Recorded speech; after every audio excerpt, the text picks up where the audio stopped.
Pressure from the state level today for the city of Rochester to step in and do more to fix the Rochester City School District. This after the district discovered a surprise $30 million budget shortfall. The state's budget director has now sent a letter to the mayor of Rochester and the state education department urging them to take specific steps. Kayla Green joins us now to tell us what those steps are and why the city says they don't go far enough. Kayla.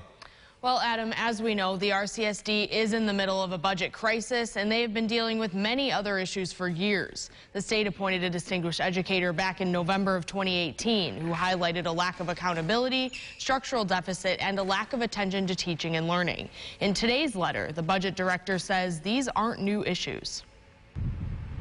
In his letter, the budget director points officials to the education law. He urges Mayor Lovely Warren and City Council to use the authority they have to watch over the district's finances. He says, under Section 2576 of the Education Law, the mayor and the City Council have the authority and the duty to review, modify as allowed under the law, and approve the district's budget. He also points out that finances aren't the only problem, referencing the Distinguished Educators Report.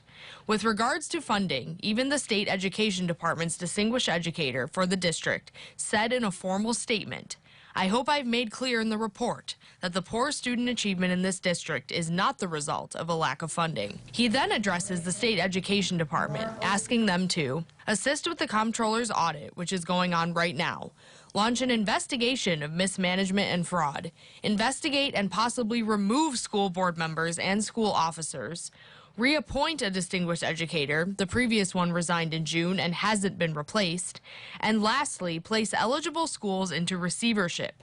This means struggling schools would be under state control. City officials tell me they weren't under the impression they have the power to modify RCSD's budget. A spokesperson also said this in a statement.